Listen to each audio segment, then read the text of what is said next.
Good evening students. आप सब में से रिक्वेस्ट कर रहे थे सर केस स्टडी पर कुछ चीज़ें बताएं। तो केस स्टडी पर I have made this lecture. इसमें मैं केस स्टडी के पीछे जो जो चीज़ें होती हैं वो सारे इस लेक्चर में डिस्कस करूंगा। इसके अलावा एक और वीडियो मैं बनाऊंगा, सेकेंड वीडियो में मैं कुछ पीवाईक्यूज डिस्कस करूंगा। ठीक है। तो फर्स्ट वीडियो में मैं केस स्टडी से रिलेटेड सारी थ्योरी और समझाने वाला पार्ट कर दूंगा, और सेकेंड वीडियो में आपको एक आधा पीवाईक्यू डिस्कस कर दूंगा। ये कमिट नहीं कर रहा हूँ कब करूँगा सेकेंड वीडियो, बट उम्मीद है कर दूंगा। इस केस स्टडी वाली वीडियो को तो आप ठीक से देख लीजिएगा मेन से पहले। अब देखिए, ये जो आपका यहाँ पर एक मैंने क्वेश्चन लगा रखा है, ये पीवाईक्यू है। ठीक है।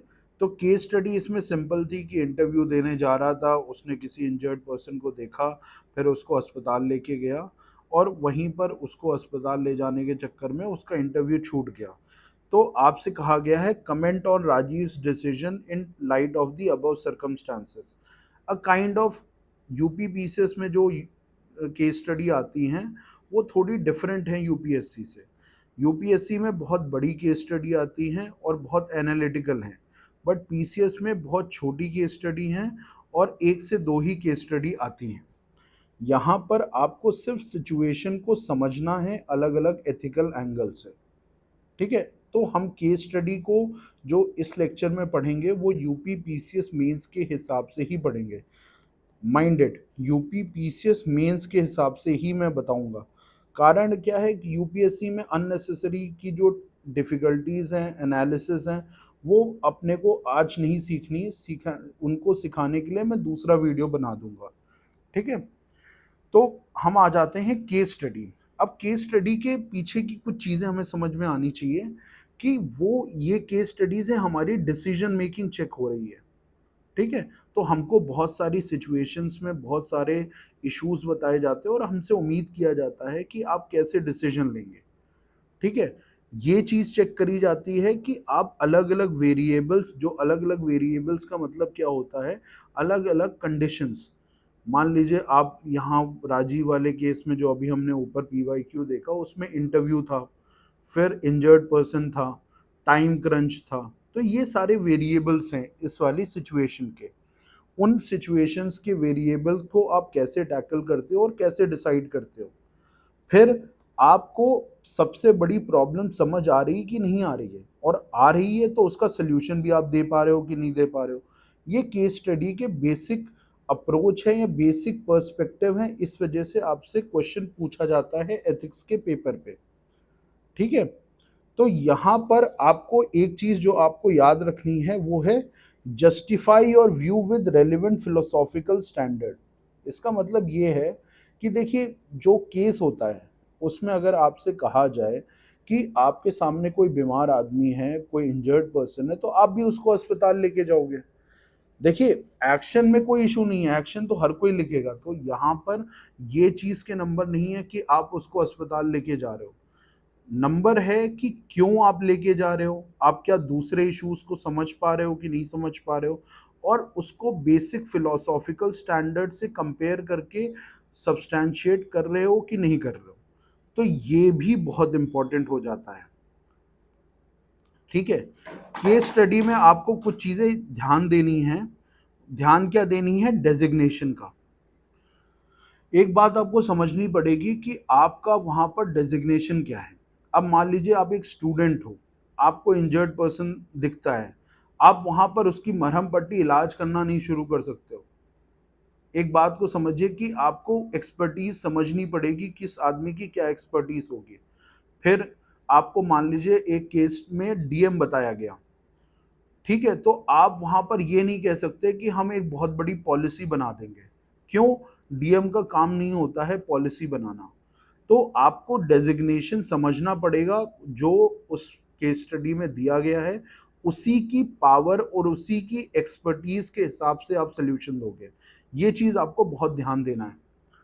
दूसरी बात क्या है?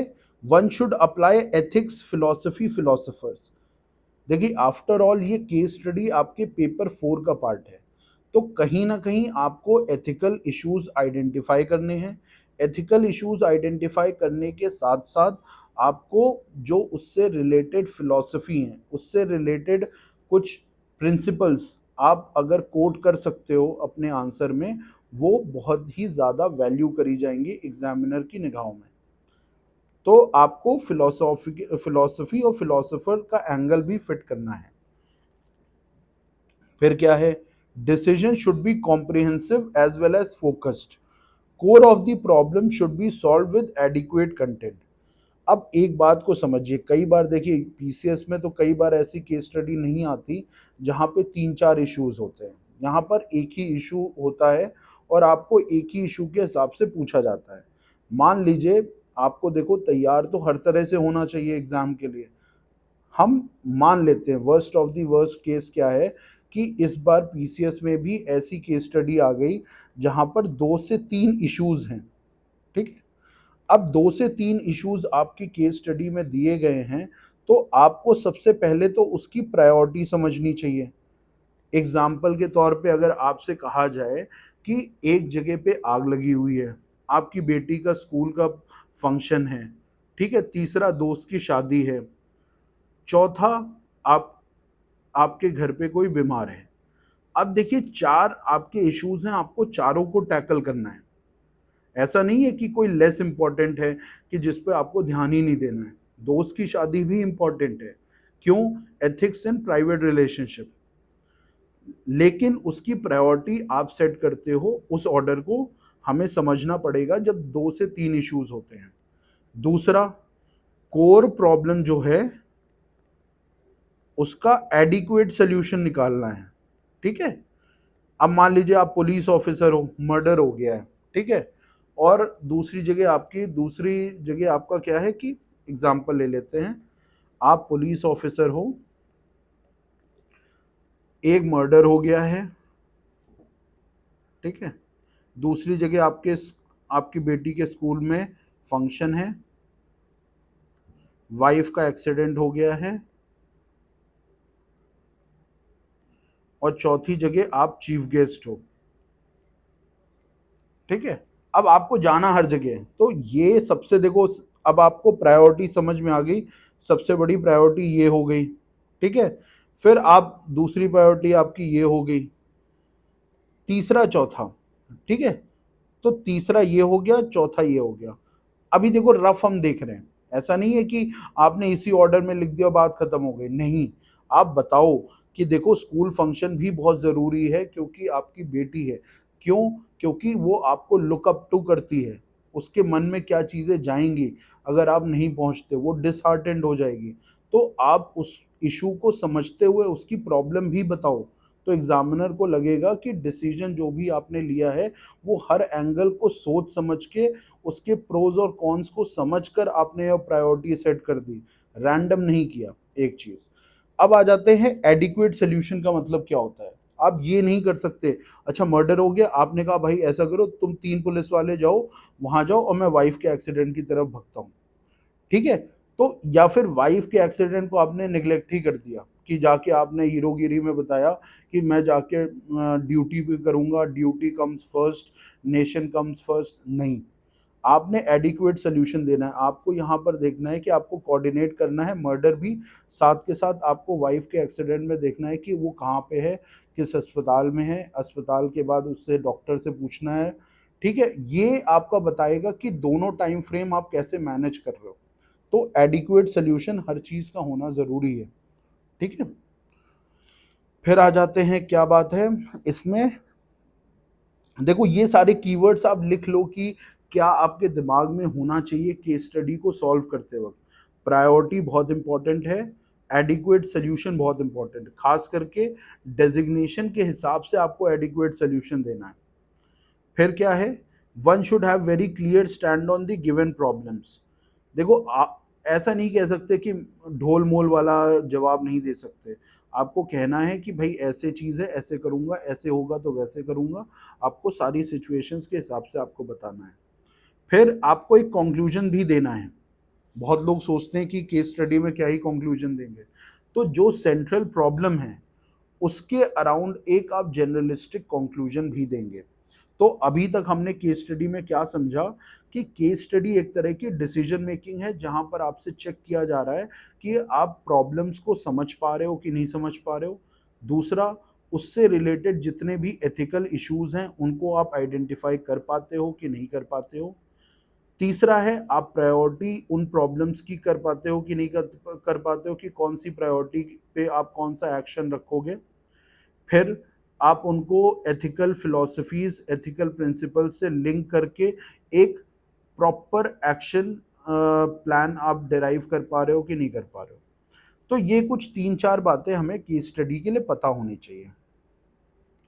अब आ जाते हैं डिसीजन मेकिंग में आपका क्या क्या ध्यान होना चाहिए, इसके अलावा जो मैंने ऑलरेडी आपको बता दिया है। तो आपका इमोशनल इंटेलिजेंस आपके दिमाग में होना चाहिए, तो आपको कहीं ना कहीं इमोशनल इंटेलिजेंस पे भी फिट इन करना है। क्यों? क्योंकि जब भी कोई क्राइसिस सिचुएशन होती है वहाँ पे ईआई की डिमांड होती है, तो इस बात का भी ध्यान रखोगे। फिर क्या है, इन्फॉर्म्ड। इन्फॉर्म्ड क्या है कि अगर आप एक सिस्टम के पार्ट हो, जैसे अगर आप डीएम हो या डीएसपी हो या एसडीएम हो, तो आप अकेले नहीं काम करते हो। देयर हैज टू बी कि ये इंफॉर्मेशन अलग अलग चैनल से लोगों को पता चलनी चाहिए, जो आपके सीनियर्स हैं, जो आपके कलीग हैं, जो उस प्रॉब्लम में इन्वॉल्व हैं। ये नहीं कि भाई आपका प्रॉब्लम है पुलिस रिलेटेड और आप कह रहे हो कि भैया मैंने सीएमओ को बता दिया। नहीं नहीं, जो उस चीज़ को जानने के हकदार हैं। जैसे अगर कल को लॉ एंड ऑर्डर की सिचुएशन होती है और आप एसडीएम हो, तो सबसे पहले भाई आपको अपने डीएम को भी रिपोर्ट करना है। तो ये भी एंगल आपको समझ में आना चाहिए। जो आप एक्शन लोगे तो लोगे, लेकिन रिपोर्ट भी करना है। इन्फॉर्म्ड। सिस्टमैटिक, यानी सिस्टमैटिक का मतलब है स्टेप बाय स्टेप। आप हर स्टेप की सिचुएशन को एनालाइज करोगे और फिर अपना एक्शन प्लान दोगे। कॉम्प्रिहेंसिव होलिस्टिक हमने बात ही कर लिया। एथिक्स और फिलॉसफी यानी प्रिंसिपल्स, एथिकल प्रिंसिपल्स की बात करनी है। मीन्स इंपॉर्टेंट है, जैसे इमैनुअल कांत का आपने बताया, आपने कॉन्सिक्वेंशलिज्म बताया। ये सारी बातें आपको कहनी है अगर कोई एक्शन को आप सपोर्ट कर रहे हो। फिर क्या है, ऑब्जेक्टिव। ऑब्जेक्टिव को हमेशा ध्यान रखिए कि आपका सबसे बड़ा ऑब्जेक्टिव है वेलफेयर, ड्यूटी। ठीक है, ये कुछ चीजें हैं जिस प्रोफेशन में आप हो उसकी प्रोफेशनल एथिक्स होगा। दूसरा कॉन्स्टिट्यूशनल मोरालिटी है। तीसरा ह्यूमनिज्म है, आफ्टर ऑल आप इंसान हो। तो ये 3-4 बातें आपके दिमाग में होनी चाहिए कि इन प्रिंसिपल्स को आपको हमेशा याद रखना है अपने जवाब को तैयार करने वक्त। ठीक है, clarity in stand to be taken, ये है, कोई दिक्कत नहीं यहाँ पर। अब देखो, पुअर डिसीजन मेकिंग कहाँ पे लोगों के नंबर कट जाते हैं। नंबर कट जाते हैं कब? जब भाई इंस्ट्रक्शन दे रहा है वो आप समझ ही नहीं रहे हो। वो कह रहा है कि आप इंटरव्यू, अगर आप इलाज कराने लेके गए तो इंटरव्यू छूट जाएगा। अब आपने कह रहे नहीं नहीं, मैं जाके भाग के जाके उसको अस्पताल छोड़ के आऊँगा, फिर इंटरव्यू आ जाऊँगा, मेरे को कोई दिक्कत ही नहीं होगी। आप प्रॉब्लम को समझे ही नहीं, आपने इंस्ट्रक्शन को समझा ही नहीं, आपने अपना ही एक सोल्यूशन तैयार कर दिया। फिर डेजिग्नेशन नहीं आप फॉलो कर रहे हो। डेजिग्नेशन नहीं फॉलो कर रहे हो कि आपने बहुत ही ज़्यादा, आपके पास मान लीजिए आप एक छोटे से कॉन्ट्रैक्टर हो और आपने कह दिया भाई मैं 100 करोड़ का प्रोजेक्ट बना दूंगा। आप इस बात को समझिए ना, वो आपके एक्सपर्टीज में नहीं, आपके फाइनेंशियल स्ट्रेंथ में नहीं है। तो आप सिचुएशन को ही नहीं समझे। Emotional answer. इमोशनल आंसर क्या होता है कि आप एक्सट्रीम स्टेप लेने लगो। जैसे मान लीजिए आपसे कहा गया कि आपके सामने करप्शन हुआ है, तो आप क्या करोगे? भाई मैं ऐसा क्या करूंगा, सबसे ज्यादा पहले तो सोशल मीडिया में डाल दूंगा, मीडिया में डाल दूंगा, प्रूफ डाल दूंगा। तो ये इरेटिक डिसीजन है, आपने सोच समझ के चीजें नहीं कर रहे हो। दूसरा, आप पुलिस ऑफिसर हो, आपने देखा कि किसी के साथ रेप हुआ है और ये आप क्या करोगे? आप इमोशनल आंसर देते हो कि भाई मैं एनकाउंटर कर दूंगा। तो ये इमोशनल आंसर है। अगर इमोशनल इंटेलिजेंस आपके आंसर में नहीं दिखेगा तो कहीं ना कहीं आपको जीरो तो मिलेगा ही मिलेगा, उसके अलावा आपको अदरवाइज पीनलाइज भी करेगा आगे वाले आंसर्स में। ठीक है, ये आप पढ़ लीजिएगा, which shows comprehensive decision making is done. ये तो ठीक है, जो आपको बातें ध्यान देनी है वो आप नोट डाउन करते रहो। ठीक है, ये मैं तो शेयर ही कर दूंगा, अदरवाइज आप नोट डाउन भी करते रहो। ये नोट्स यूपीएससी के हिसाब से हैं, तो जहाँ जितनी ज़रूरत है पीसेस के हिसाब से मैं वो आपको बता दे रहा हूँ, ताकि 20 दिन में आपको उतना चीज़ें आ जाएँ कि 1 या 2 क्वेश्चन जो केस स्टडी के आते हैं, आप बहुत अच्छी तरीके से आंसर कर पाओ उसको। ये मैंने आप सबको बता दिया है। अब आ जाते हैं स्ट्रक्चरिंग पे। देखो स्ट्रक्चरिंग हमें यही रखनी है, इंट्रो, बॉडी, कंक्लूजन वाली। उसमें कोई दिक्कत नहीं है, आपको यही स्ट्रक्चर दिमाग में रखना है। आपको ये वाला इंट्रोडक्शन स्टाइल रहने देना आप, क्योंकि ये दूसरे क्वेश्चंस के लिए होता है जो ज़्यादा बड़े होते हैं। हमारे पास क्या है ना, छोटे वाले आते हैं, जैसे एग्जांपल भी दिया मैंने, person is going for interview but on the way finds injured person, then what to do. देखो इस तरह के केस स्टडी में जो है ना, आप स्टेक होल्डर, फैक्ट्स, ये सब नहीं लिख सकते हो, ठीक है। तो यहाँ पर सबसे बढ़िया क्या है, आप वैल्यूज लिखो। वैल्यूज क्या, जो इस वाली सिचुएशन में टेस्ट हो रही है, आप वो लिख सकते हो। दूसरा, आप सेंट्रल इशू लिख सकते हो। जैसे इंटरव्यू में क्या है, इंटरव्यू वाले में आपको ये आ रहा है, पर्सनल गेन वर्सेस, आप क्या कर सकते हो इसको, पर्सनल गेन वर्सेस, इसको आप ड्यूटी की तरह लिख सकते हो। आप ड्यूटी, एक तरह से आपकी ड्यूटी है ना, लाइफ ऑफ पर्सन या ड्यूटी। तो इस तरह से सेंट्रल इशू भी आप बता सकते हो कि कहीं ना कहीं आपका जो पब्लिक ड्यूटी है आपकी as a citizen, as a human, वो वर्सेस अपना पर्सनल गेन, या वैल्यूज आप कह सकते हो, जो सेंट्रल वैल्यूज हैं उसमें आप उनके समझाते वक्त 2-3 लाइन में, 4 लाइन में आप सेंट्रल वैल्यू को समझाते हुए अपना इंट्रोडक्शन लिख सकते हो। ये सब उतना छोड़ दीजिए, मैंने बहुत सारी इंट्रोडक्शन स्टाइल रखी है, उनका कोई मतलब नहीं। एक क्वेश्चन आना है, मैक्सिमम 2 क्वेश्चन आना है, तो इतनी इंट्रोडक्शन स्टाइल सीखने की कोई ज़रूरत है नहीं, ठीक है। मेन आ जाते हैं, मैं आपको ऐसे करके बताता हूँ, ये सब आप रहने दीजिए, मैं अलग से अपने उससे ही बता दे रहा हूँ आपको। यहाँ पे आपने इंट्रोडक्शन 2 से 3 लाइन का लिख दिया। 2 से 3 लाइन में क्या होगा, जो सेंट्रल वैल्यू दी गई होती है, अगर आप क्वेश्चन को देखोगे ना, तो सेंट्रल वैल्यू का डिस्कशन होता है। अभी मैं आपको दिखा देता हूँ, देखो, ये देखो, Rajiv is an idealist, he believes that service to humanity, service to God. ये आपकी सेंट्रल वैल्यू है। देखो इन्होंने खुद ही आपको बता दिया सेंट्रल वैल्यू क्या है। तो इसी सेंट्रल वैल्यू को आप इंट्रोडक्शन में 2-3 लाइन में समझा सकते हो। यहाँ पे स्वामी विवेकानंद का भी आप बता सकते हो, अगर आपको याद आ रहा है तो आप 3 से 4 लाइन में आपने इंट्रोडक्शन देना है, जो भी सेंट्रल वैल्यू है। उसके बाद बॉडी पे आ जाते हैं। देखो जो पीसीएस में आपकी केस स्टडी है ना, उसको आप केस स्टडी ना बोला करो, आप बोलो analysis of ethical issues involved in the situation. आपको ये करना है, आपको जो भी सिचुएशन दी गई है उसमें जो भी एथिकल इश्यूज बन रहे हैं उनको आपको हाईलाइट करना है, ठीक है। आपको उनको आइडेंटिफाई करना है कौन से इश्यूज हैं, फिर उनको हाईलाइट करते हुए डिस्कस करना है। डिस्कस कैसे करोगे, with the help of ethical standards and philosophy.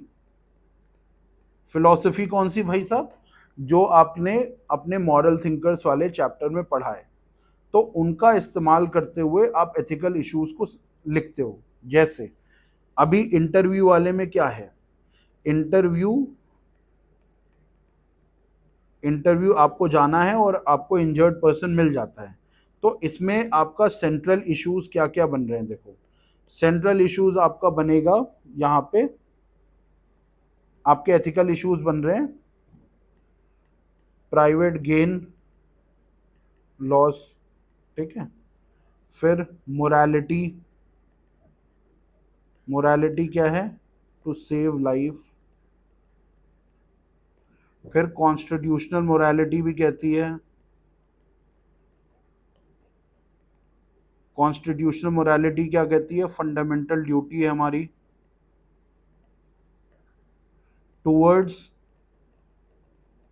Other citizens. ये भी कुछ कह रहा है हमसे, ठीक है। उसके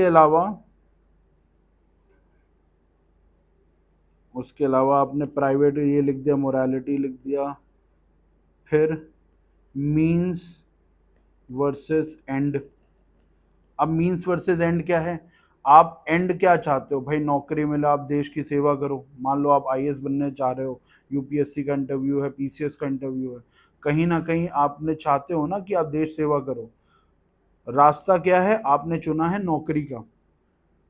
तो इन सब के पीछे आप जो चीज सामने है, इंजर्ड पर्सन है, उसको तो छोड़ नहीं सकते ना। तो ये भी डिबेट आपकी आ जाती है। इस तरह से आपको अलग अलग एथिकल इश्यूज आइडेंटिफाई करने हैं अपने केस में। आपको कम से कम नहीं तो 4 से 5 एंगल से इश्यूज डिस्कस करने हैं। 4-5 इश्यूज तो समझने पड़ेंगे, उस केस में पिक आउट करना पड़ेगा, क्योंकि 12 नंबर की केस स्टडी होती है। 4-5 इशू की जरूरत पड़ेगी आपको। फिर 4-5 इश्यूज को क्या करना है हमको? इन 4-5 इश्यूज को हम डिस्कस करेंगे कि भाई ये वाला अगर हम एक्शन लेते हैं तो क्या फ़ायदे नुकसान हो गए, दूसरा वाला हम लेंगे तो क्या फ़ायदे नुकसान होंगे।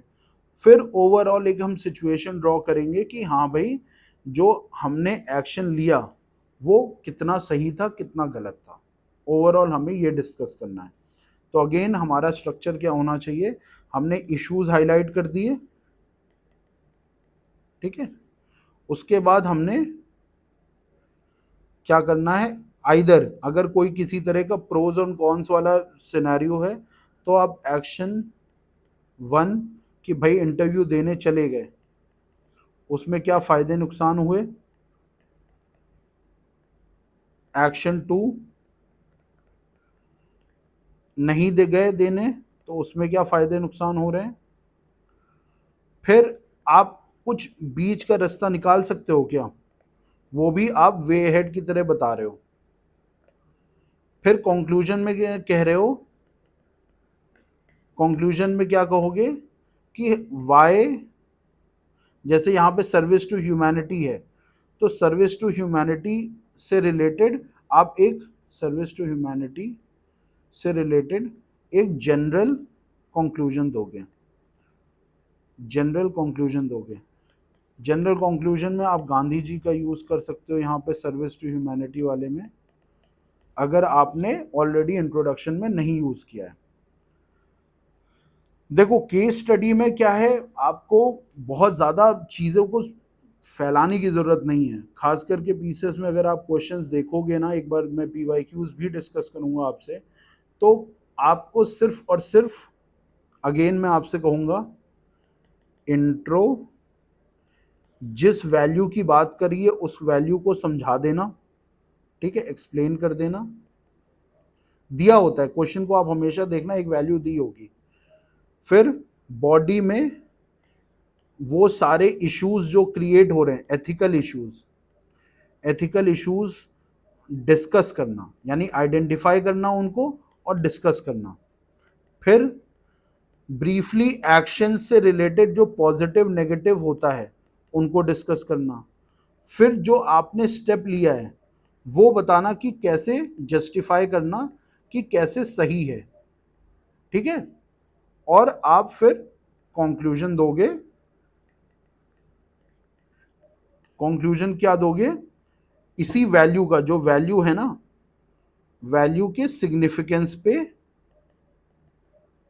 या किसी तरह के कोड से, उस वैल्यू से रिलेटेड कोई कोड आता हो तो वो बता देना, सिग्निफिकेंस बता देना, या ओवरऑल इनकलकेशन बता देना, ठीक है। देखो ये मैंने आपको एक छोटा सा स्ट्रक्चर बता दिया। इनकलकेशन जैसे मान लीजिए आपने टॉलरेंस पे बात कर रहे हो, ठीक है, तो टॉलरेंस को आप इनकलकेट करने के रास्ते बताते हुए भी कंक्लूड कर सकते हो। यहीं पर आपने अगर सर्विस टू ह्यूमैनिटी आपकी सेंट्रल वैल्यू है तो आप कंक्लूजन में रास्ता बता सकते हो कि आने वाले लोगों में या और दूसरे लोगों में ये कैसे इनकलकेट किया जा सकता है। ठीक है, अब एथिकल इश्यूज को डिस्कस किस किस एंगल से करोगे, क्या क्या आपके दिमाग में होना चाहिए एथिकल इश्यूज को आइडेंटिफाई करने के वक्त। सबसे पहले वैल्यूज एंड मॉरल्स, यानी आप क्या सोचते हो। ठीक है, फिर प्राइवेट एथिक्स। प्राइवेट एथिक्स क्या है, आपके सगे संबंधियों के आपके साथ जो रिलेशनशिप है, प्राइवेट रिलेशनशिप, उसमें जो एथिक्स इन्वॉल्व होती है उसके बारे में आप देखो। फिर आप फाउंडेशनल जो वैल्यूज हमने पढ़ी है ना, इंटीग्रिटी, एम्पैथी, कंपैशन, उनको भी वैल्यूज को फिट इन करके देखो कोई इशू क्रिएट हो रहा है कि नहीं हो रहा है। फिर लॉज एंड, यहां पर वैल्यूज के साथ मॉरल के साथ कंसाइंस भी लिख लो। ठीक है, laws and regulation,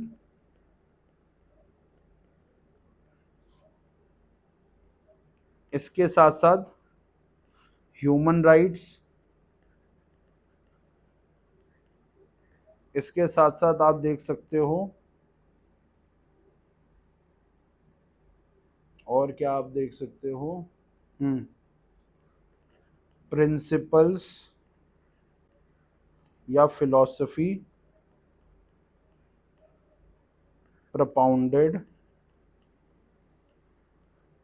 by different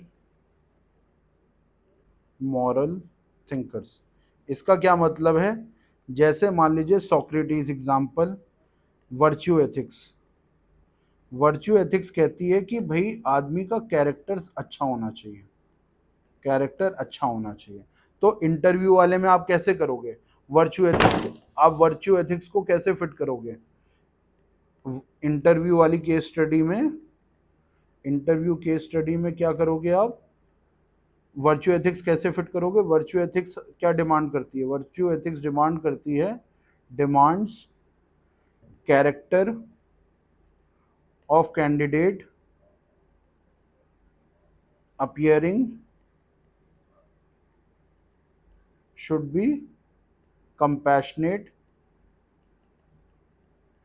and empathetic. तो ये डिमांड करता है, और ये अगर होगा तो आप मरता हुआ छोड़ के नहीं जा सकते हो। फिर आपके लॉज और रेगुलेशन, जैसे यहाँ पे गुड समरिटन लॉ है, इसके हिसाब से भी आप डिस्कस करो गुड समरिटन लॉ। ठीक है, फाउंडेशनल वैल्यूज आपकी क्या हैं, फाउंडेशनल वैल्यूज आपकी यहाँ पर आ जाती हैं, जैसे आप इसमें करोगे इंटीग्रिटी फिट करोगे और कंपैशन फिट करोगे। इंटीग्रिटी कैसे फिट होगा, आप कंसिस्टेंसी रखना चाहते हो। अगर आप एक बार कह रहे हो कि मैं नौकरी इसलिए चाहता हूं कि भाई मैं देश सेवा कर सकूं, तो अगर आपकी सोच ये है तो आप किसी को मरता हुआ छोड़ के नहीं जा सकते। क्यों, आपके थॉट्स और एक्शंस में कंसिस्टेंसी होनी चाहिए। अगर ये कंसिस्टेंसी है तो इंटीग्रिटी आप फॉलो कर रहे हो, कंपैशन। ठीक है, प्राइवेट एथिक्स क्या कहता है, आपकी जॉब सिक्योरिटी। प्राइवेट एथिक्स कहता है आपके पास जॉब सिक्योरिटी होना चाहिए और आपको इंटरव्यू देना चाहिए, ये आपकी प्राइवेट एथिक्स कहती है। मॉरल्स कंसाइंस क्या कहता है कि भाई एवरी लाइफ इज सीक्रेट, ये आपकी मॉरल्स और कंसाइंस कहता है। प्राइवेट एथिक्स कहता है भाई जॉब सिक्योरिटी पकड़ो, इंटरव्यू देना पड़ेगा। फाउंडेशनल वैल्यूज इंटीग्रिटी कंपैशन कह रहा है। ठीक है, लॉज और रेगुलेशन गुड समरिटन लॉ, हमने इसके लॉ के हिसाब से कह दिया। ह्यूमन राइट्स, यहाँ पर ह्यूमन राइट का अगर आपको कोई प्रोविजन इस तरह आ रहा हो तो आप लिख सकते हो, नहीं तो इतने ऑलरेडी देखो 4-5 आपको मिल गए। इसके साथ साथ लॉ में ही आप कॉन्स्टिट्यूशन को जोड़ सकते हो, नहीं तो कॉन्स्टिट्यूशनल मोरालिटी अलग से भी देख सकते हो। Constitutional morality. कॉन्स्टिट्यूशनल मोरालिटी है कि based on constitutional values.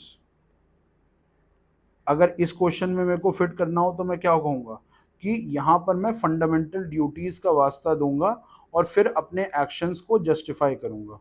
Fundamental duties, ठीक है। प्रिंसिपल फिलॉसफी यहाँ पे 2-3 तो आपको यही मिल जाएंगी कि सिर्फ वर्च्यू एथिक्स थोड़ी ना होते, तमाम है। आपका कांतियन है, ठीक है, टीलियोलॉजिकल है, तो यूटिलिटेरियन है। आप कई 2-3 वहां से पकड़ सकते हो। तो टोटल आपको 4-5 ही डिस्कस करनी है, ठीक है। ये नहीं कि 10-12 डिस्कस करने लगे, 4-5 डिस्कस करना। उसी एंगल से आप छोटा छोटा डिस्कशन कर दोगे ना, तो एग्जामिनर को लगेगा आपने हर एंगल से उस केस को सोचा है। ऐसा नहीं है कि आपने झटके में कोई डिसीजन लिया है। आपने जो भी आपने एक्शन लिया है, आपने उसको हर छोटे बड़े पर्सपेक्टिव से एनालाइज किया है, then you have come to a conclusion. और कंक्लूजन मैंने आपको बता दिया। कंक्लूजन आपको कैसे लिखना है, जो भी सेंट्रल वैल्यू है,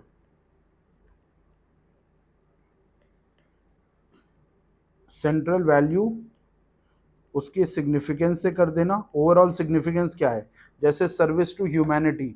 अब यहाँ पे सर्विस टू ह्यूमैनिटी, तो यहाँ पर क्या है, सर्विस टू ह्यूमैनिटी का सिग्निफिकेंस क्या होगा भाई। अगर ये आपके अंदर भावना है तो लोगों के अंदर एक दूसरे से लगाव बढ़ेगा, तो ओवरऑल आपका कॉमन गुड और सोशल गुड मिलना आसान हो जाएगा आपके लिए। तो सिग्निफिकेंस हो गया। फिर कोड्स, आप किसी कोड से भी क्यों कंक्लूड कर सकते हो। कोड्स यानी कि सर्विस टू ह्यूमैनिटी से रिलेटेड कोई कोड पता हो तो वो लिख सकते हो आप। फिर क्या है, इसको इनकलकेट कैसे करें। आप रास्ता बता रहे हो कि सर्विस टू ह्यूमैनिटी, अगर आपको सर्विस टूवर्ड्स मैनकाइंड अगर आपको इनकलकेट करना है लोगों के बीच में, लोगों के मन में, तो आप क्या क्या कर सकते हो। तो एक छोटे से पैराग्राफ में 2-3 पॉइंट्स में आप वो भी मेंशन कर सकते हो कंक्लूजन के तौर पे। तो आपको मैंने एक बेसिक खाका तैयार करके बता दिया केस स्टडी का, कैसे आपको डील करना चाहिए, ठीक है। 2-3 लाइन का इंट्रोडक्शन दे देना सेंट्रल वैल्यू पे। एथिकल इश्यूज को डिस्कस करना है आपको, ये आपकी केस स्टडी की डिमांड है पीसीएस में। यहाँ पे डिलेमास, प्रोस, कॉन्स ये सब नहीं पूछते स्पेसिफिकली। आपको सिर्फ एक जनरल ओवरव्यू देना है, स्पेसिफिकली एक एक को पॉइंट वाइज डिस्कस करने की जरूरत नहीं है, मोटा मोटा आपको बताना है। फिर मैंने आपको बताया एथिकल इश्यूज को आइडेंटिफाई कैसे करते हैं। एथिकल इश्यूज को मैंने आइडेंटिफाई करने का तरीका आपको बताया कि वैल्यूज मॉरल कंसाइंस के बेसिस में तय कर लो, प्राइवेट एथिक्स के बेसिस में तय करो, फाउंडेशनल वैल्यूज जो भी आपने पढ़ी थी 6-7-8 फाउंडेशनल वैल्यूज पढ़ी थी उस पर डिसाइड करना, लॉज एंड रेगुलेशंस जो इस समय कंट्री में हैं उन पे डिसाइड करना। ज़रूरी नहीं कि आपका लेजिस्लेटिव लॉ हो, आपके कस्टम्स भी उसमें आते हैं, ट्रेडिशंस भी आते हैं। तो जो जैसा केस है वहाँ पर आप ये फिट कर सकते हो। ह्यूमन राइट्स हो गया, मेजर फिलॉसफीज ऑफ एथिक्स हो गया, कॉन्स्टिट्यूशनल मोरालिटी हो गया। कई बार क्या होता है, इंटरनेशनल रिलेशंस के भी क्वेश्चन आ सकते हैं, तो आईआर एथिक्स भी होता है, ठीक है। फिर प्रोफेशनल एथिक्स भी हो सकता है। मान लीजिए डॉक्टर है, आपके केस में कोई डॉक्टर है, तो डॉक्टर की भी कुछ एथिक्स हैं, तो उनको भी इन्वॉल्व करके आप एथिकल इश्यूज तैयार कर सकते हो। तो ये कुछ तरीके हैं इश्यूज को आइडेंटिफाई करने के लिए, और इन्हीं इश्यूज को आपको डिटेल में डिस्कस करना है। उसके बाद आपको जो कंक्लूजन लिखना है, कंक्लूजन से पहले आपने जो भी एक्शन लिया था उसको जस्टिफाई करना है कि क्यों, ठीक है।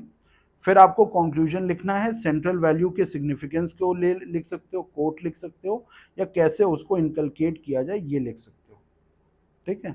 तो मैंने आपको क्विकली समझा दिया है केस स्टडी वाला पार्ट, एंड आई होप आपको काफ़ी हद तक समझ आ गया हो। अगर आपको कोई भी डाउट है, देखो मेरे पास इतना टाइम नहीं है, लोग क्या ना, प्रॉपर अगर देखा जाए केस स्टडी की 4-5 क्लासेस चलती हैं, तो मेरे पास इतना टाइम नहीं है कि मैं आपको इतने चीज़ें सिखा सकूं जब आपके पास सिर्फ 20 दिन का टाइम है। तो जितना मैंने आपको पढ़ाया है आप उसी हिसाब से अप्लाई करने की कोशिश करो। अगर आपको फिर भी कोई दिक्कत है तो आप मुझसे कमेंट में पूछ सकते हो, ठीक है। Thank you students, we'll meet very soon.